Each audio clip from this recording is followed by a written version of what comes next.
Hamilam TV viewers.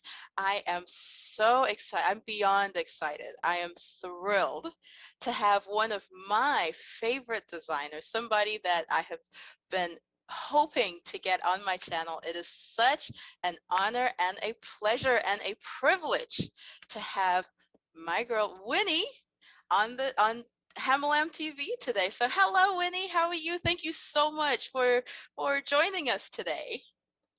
Hi, thank you so much for having me, Halima. It's a pleasure. It's been a long, good pleasure to have. Indeed, indeed. And for Hamel MTV viewers and followers, you see that I retweet or I post her gorgeous designs on my page all the time. And you actually posted to me, you're like, well, hello, we want to find out more about her design. So I'm very, very excited to bring her to you. So Winnie, let's start with, first of all, please tell us a little bit about the name and your beautiful, gorgeous label that you have. All right.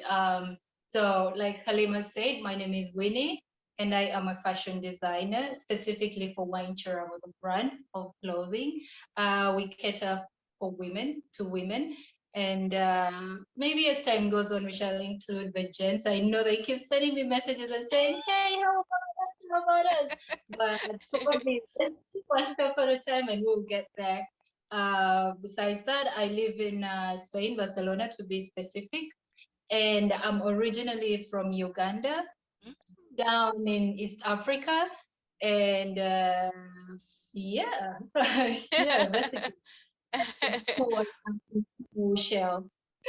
Gotcha, gotcha. Well, your designs are absolutely perfect. And as Hamel MTV viewers know, I am very, very biased towards Eastern Africa. So, hello, East Coast. So, please, what led you to become a fashion designer or start your line? What inspired you to start your line? Well, let's start from, wow. Oof, it's really difficult to know when I decided to be a fashion designer. When I started the fashion line is easier, but Uh-huh. how I started to be into fashion, I think when I noticed it, when it was more clear to me, was when I was at uni Hmm. and I decided to join modeling because I Ah. love, but it was not registering that actually what I liked was the fashion, the clothes themselves. So I just didn't know, but there was something about it that I liked. I think that was the first time I participated in it, to say it. But way before I've been always interested in fashion. But Oh. yeah, so we started from there, and with the modeling, seeing clothes and seeing the drama in the backstage and trying to understand how these clothes have come to life. It has always been something that intrigued me. Oh, So yes. Yes. I graduated in microfinance at Chambogo University in Uganda. Then after that, I wanted to do something that was for me, something that made me made my blood boil, to say the least. Mhm. And and then when I came to Spain, it was like an eye-opening time for me. It was that moment where I thought, okay, I've always loved fashion, and now here is a chance for me to reinvent myself. So I decided to go in, head in, and study fashion at the University of Girona. And from there is where I acquired most of the practical skills, to be specific, the sewing, the pattern making. But way before, I had already started, sketching stuff, even if the drawings were not the most pleasing to watch. Oh my goodness. But yeah, I was working hand in hand with one gentleman in Uganda that was helping me interpret my designs and Mhm. bringing them to life. But I was more interested in being part of that process. So when I came here, it was like, okay, now is the time for us to be part of that process. And not knowing the language, which posed a huge challenge, was Mhm. also another thing that pushed me to start. because I wanted to do something that, because I'm a person that disconnects pretty easily. So I have to be interested to be in it, to have my head in. So I thought, let's try and do fashion, and let's see how it goes, because then I'll be more attentive, because I'm excited, I'm interested. So when the teacher is saying something, I'm more interested in hearing what they have to say than to sit in a language school. So that is what I did. Experience is just so similar to mine because I also started off modeling and then I was just like, I like finding out more about the behind the scenes and what inspires the designers. And then here we are. So it's about your line. I guess that's what a lot of people wanted to find out, just the name and just, what about the I guess I wouldn't say the buyer because anyone can buy your beautiful clothing, but I guess just tell us more about your line, I guess. For people who have just never heard of it and they're seeing this for the first time, what would you like them to know? Okay. So Wyne Kirabo, because that is the name, comes straight up from my name. Because as a teenager looking for a cool name, my friends started calling me Wine, and it stuck.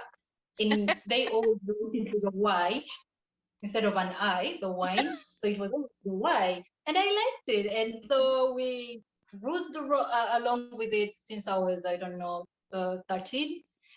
So I went through along with it, and when it was time to look for a brand name, it only made sense that it reflected back to who I am.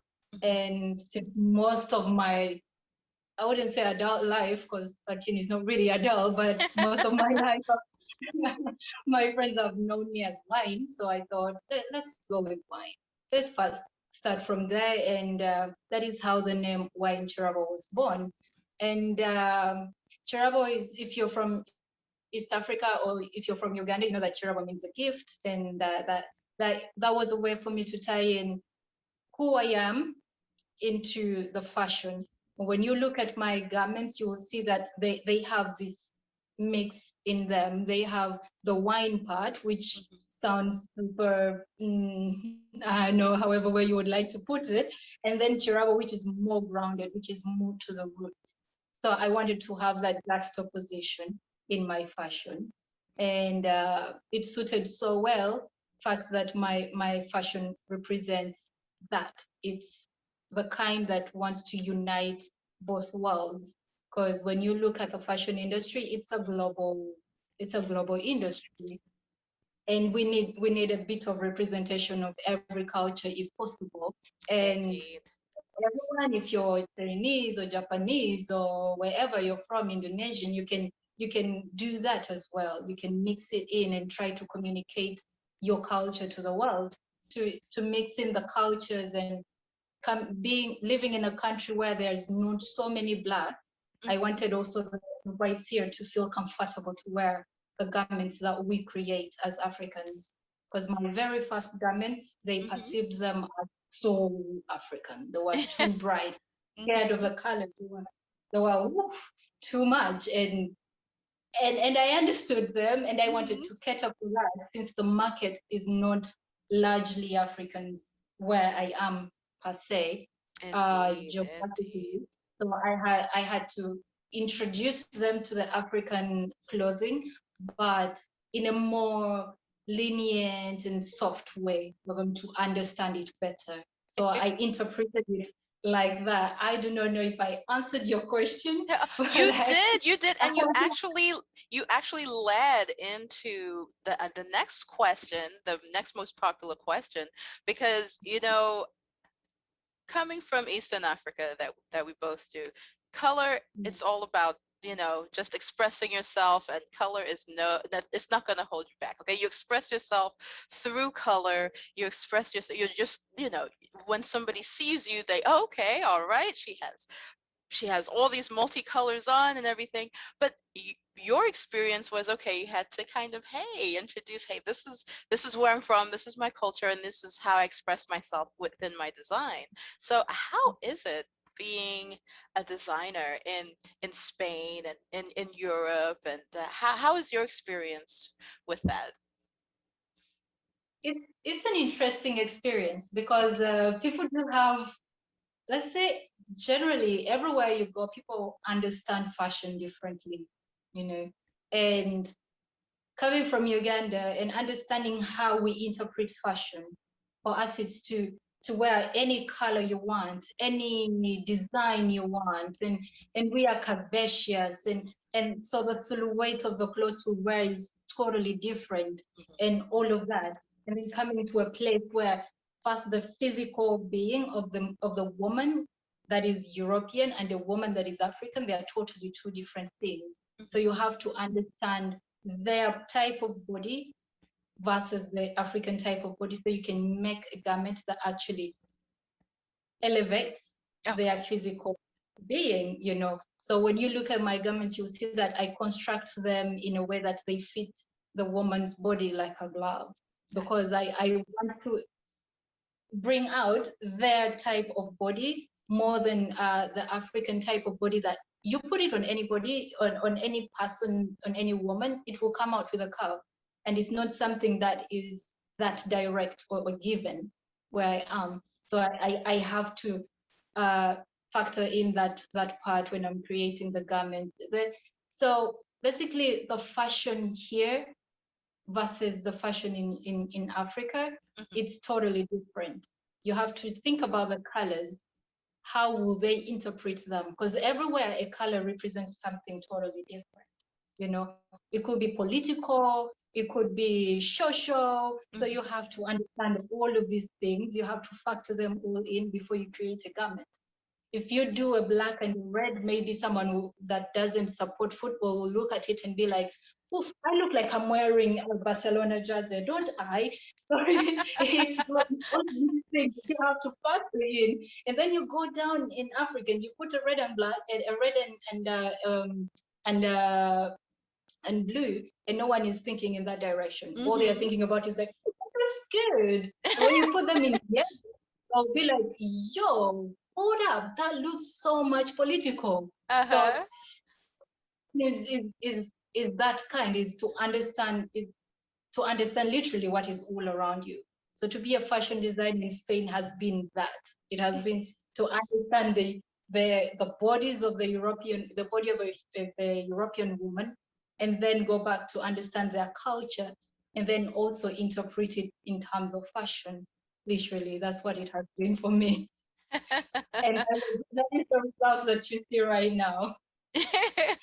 That is, Yeah. that's something that I'm in the Washington D.C. area, and the dressing culture, or is it it can be pretty conservative, because a lot of I mean, most of the jobs are in government or government contracting, but you Mm. also have to be sensitive to the fact that after work, guess what? People want to dress up, they want to put on something colorful or something nice, but you also have to be kind of mindful of, okay, what, you have this person that dresses a certain way, but they can't go all out because of their day job, and then there are other people who can, and they want to go all out in their dressing because Washington D.C. area, yes, is dominated by politics, but they're also just regular people who live here, generations of people who live here.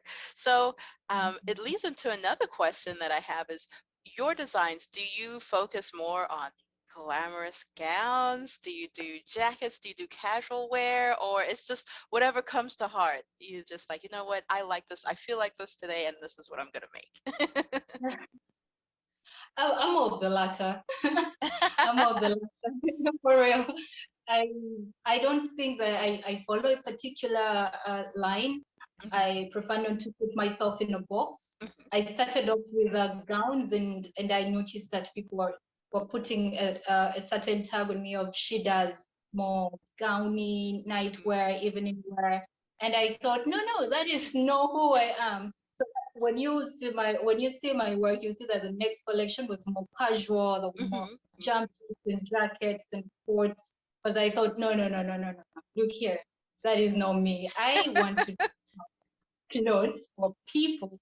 for anyone, for everyone. I want someone that wants to go out to look at my website. I want someone that wants to be on the street wearing a warm jacket to look at my website. I don't want only someone that has a wedding to go to, for Mm-hmm. example. You know? And factoring in that, of course, it's a business itself. You just cannot um, put a label on yourself and leave it at that. And you're like, I will do only gowns, and that is it. It just was not making financial sense to me. So no, I do not have a particular line that I follow. Like, yep, Mm-hmm. this is it. No. The term that they like to use here a lot is unprecedented. It's unprecedented times, unprecedented circumstances, and we have to. I mean, the world changed. About a year. Gosh, what is a year and a half? Year and a couple months? Who knows at this point? It all kind of runs together, and everybody had to make adjustments. And it's funny because when I first saw your designs that I reached out to you was because there was a gala that I was going to be covering and I wanted a glamorous gown, and then everything just kind of shut down due to COVID, and I was just, I've adjusted by doing things like this where I get to connect with you and do everything virtually, which I absolutely love. How has you and your label adjusted Mm. during these turbulent times as a designer?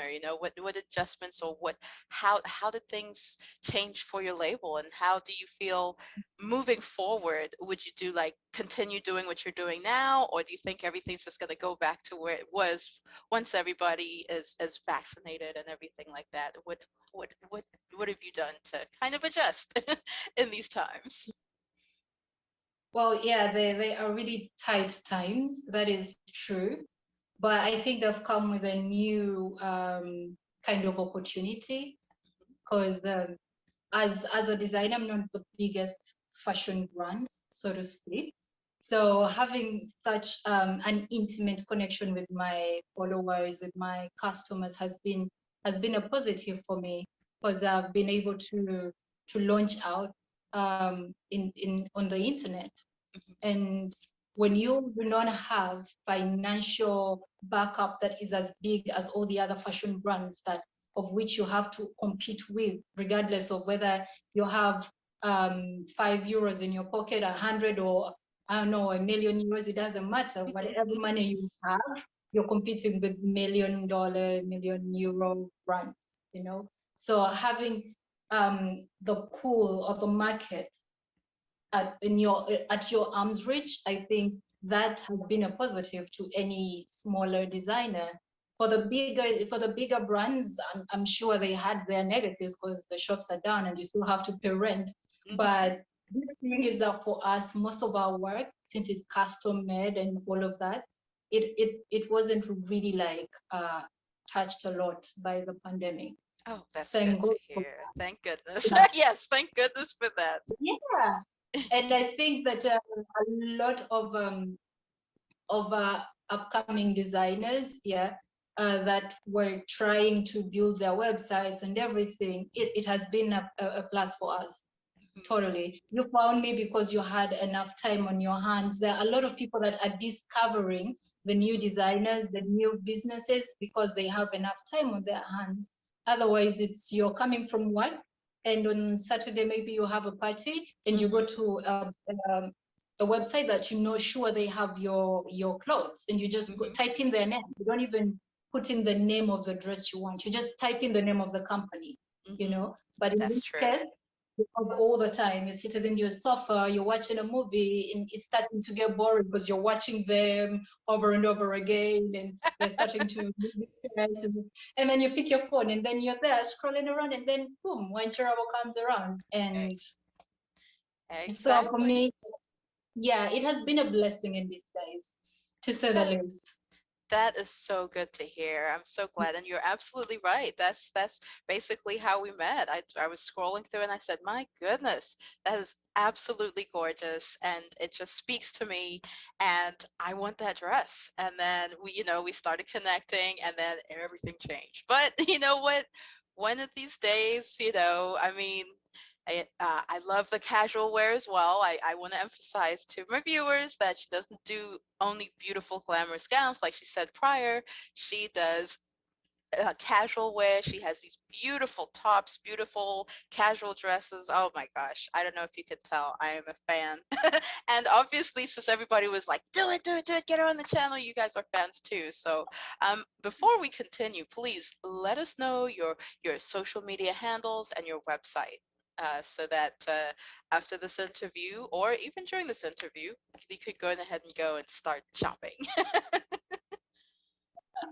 All right. So our social media platforms across all boards, whether it's Facebook, Instagram, YouTube, Twitter, TikTok sometimes, wherever you go, LinkedIn, it's Wyne Kirabo. Wine, the wine that you drink, but put a Y, put an I.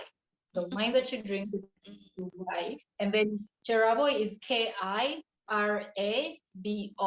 Wyne Kirabo. That is the name of the brand across all the platforms. Beautiful, beautiful. And so you talked about all types of social media and everything. And I have not ventured onto TikTok yet.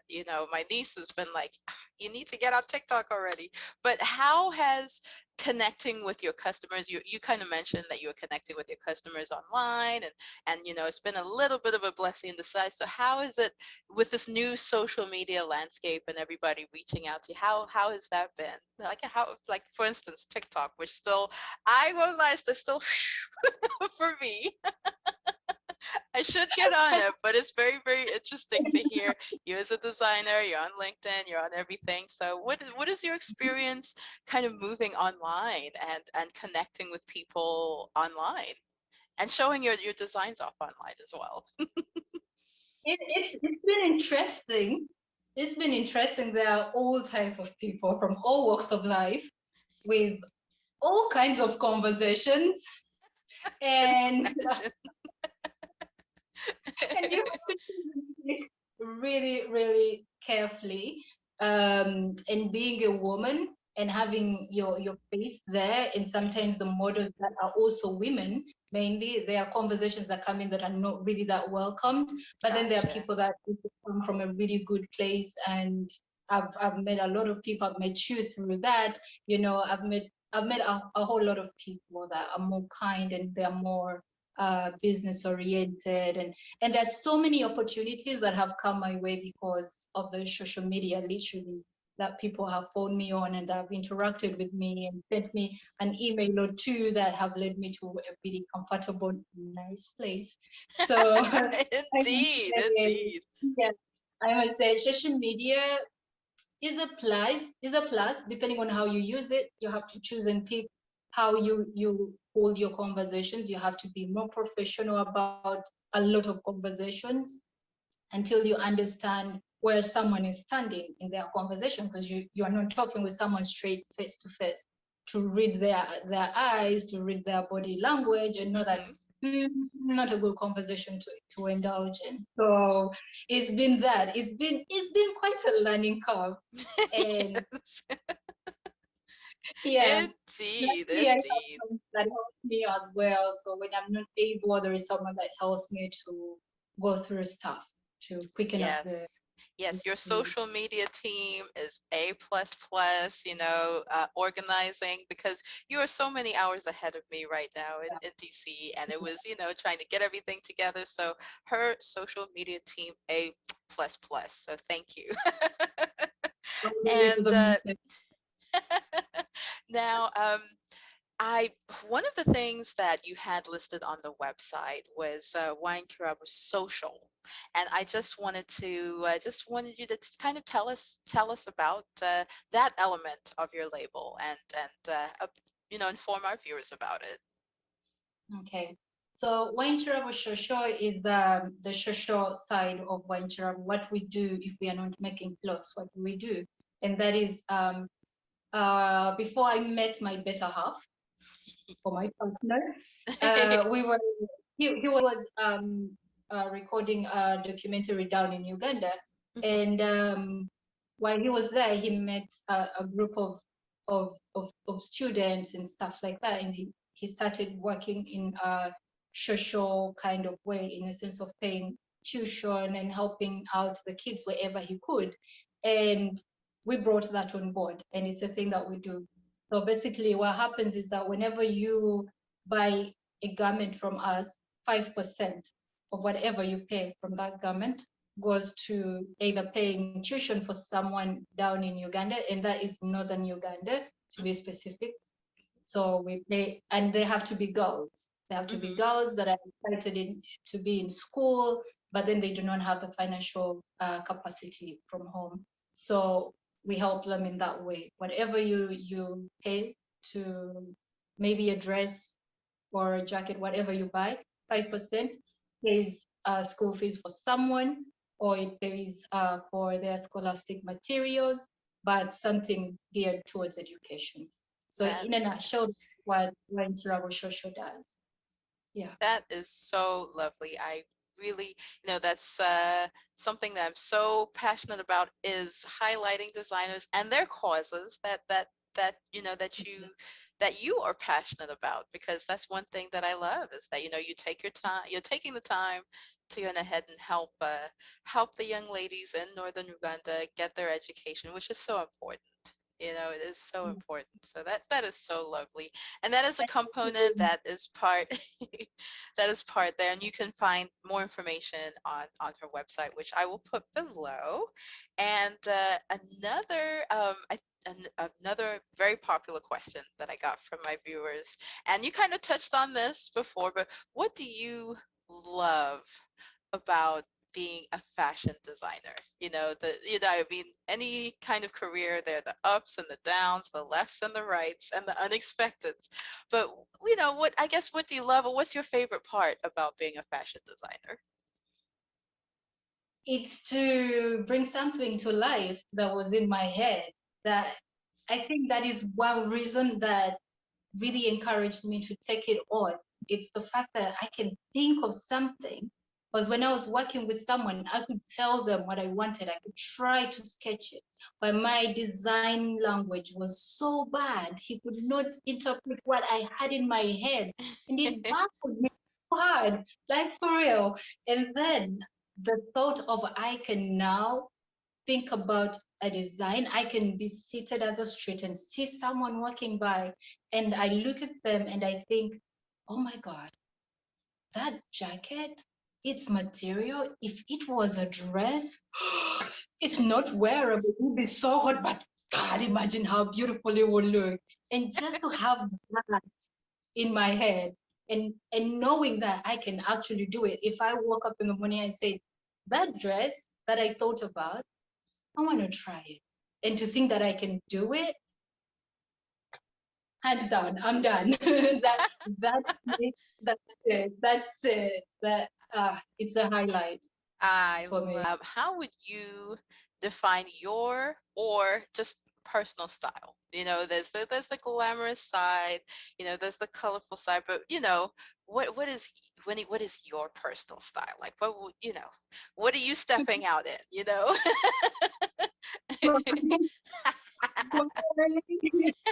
I said before. No, like for real, I am so casual. It's insane.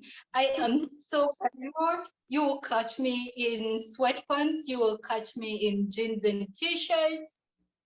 I am so laid back in my personal style. I think Mhm. Wyne Kirabo is my alter ego. It's where I go around and I'm like, look at me, how cute. But then personally, I am more casual. I'm more laid back. Mhm. Yeah, I like to throw stuff on and go. I do not like to so long trying to dress up. I think that is why my dresses are also made in that way of it has all the color, it has everything. If you do not have earrings or a necklace or whatever, Mhm. you just put on the dress and it's the accessory go, you know? I think now that I'm thinking it out loud, I think that is one thing that also shows in my designs because I'm that casual. What do we have here?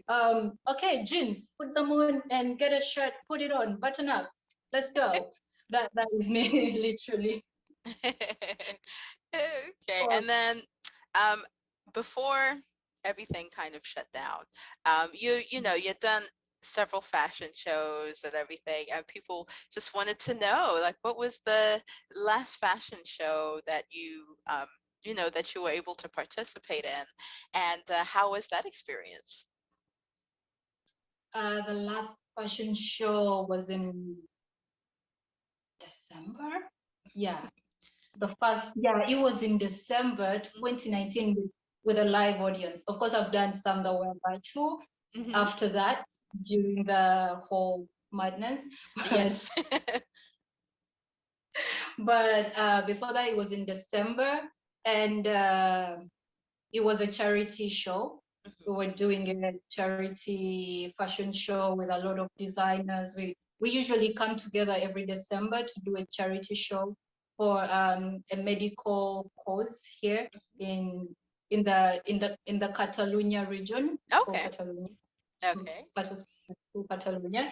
So we have a lot of industries gather up money to donate to a cause, a medical cause. If they are fighting cancer this year, or the other year they are fighting whatever disease they choose on, heart disease or whatever. So that year, that was the last one I made. It was a charity show for it's called TV Tres Marathon. Oh man, and Yeah. I remember seeing the live videos that you put on there, and I was just like, one day that'll be my next thing. I'm gonna go. So one of these days, when everything opens up, hopefully I can come bother you in person. It'll be very exciting. All right, please, anytime. My door is open for you. The very last question that we got was, it's virtual and the in-person fashion shows. Do you have a preference, or do you like, are there options on both types of shows that you prefer? I'm a bit old school. I'll go with a live audience. I'll go with a live audience. There is something that is, I don't know, there is a certain touch that it gives to the entire show that it's worth it, you know, to see the people's faces and to get the feedback, immediate feedback, and Hmm. not like the one that they'll type into their Instagram live and say, hey, and then another and it goes away before you read it. And sometimes you're also too busy backstage trying to prepare stuff, so you don't even see the messages from the people that they put there that are immediate. So Gotcha. yeah, I think I prefer the live audience, and after the show they'll tell you, oh my god, I love that dress. Can you do it for me? Can I? So the live audience brings that. It brings the immediate market. Hmm. From there you get your customers immediately. They come to you and they're like, that dress in my size, please. You know? And then And like, oh, it's cool. I mean, it's technology. It's mhm. cool. I know I said it was the last question, but you did mention that you can make things. So you can do custom made clothing, you can do plus size clothing, you can do a petite clothing and everything in between. Yeah, yeah, totally. Perfect, As long as I perfect. have measurement. Okay, great, great. So then, Winnie, thank you so much. I truly appreciate you taking the time. I also would like to thank your social media team and your better half for organizing this interview. This was so fantastic, and I look forward to working with you again. I know my viewers are going to be super excited, and then one of these days when everything opens back up, I'm heading to Spain because I want to, of course, see a live show and see you in action. Because I'm all about the behind the scenes. So and if you wouldn't mind just dropping your social media one more time, I'm gonna, of course, put it. It'll be on the screen and everything, but let everybody know about yours label and how to place many, many orders, please. Oh, yeah, nice one. So the social media platforms again, it's Wine Kirabo, wine with a Y. WYNE. Wine. Kirabo is KIRABO. All the social media platforms, and on the website it's just the same name.com, winechirabo.com, and you will find us everywhere. Perfect. And to Perfect. guys, just go to our website, you'll see a place where there is appointment, to book an appointment. Go in there, and when you're booking your appointment, you can leave your body measurements if you want something fitted to your sizing, and we'll work on it. We'll give you a call and we shall talk, and boom, boom, boom, and magic will happen.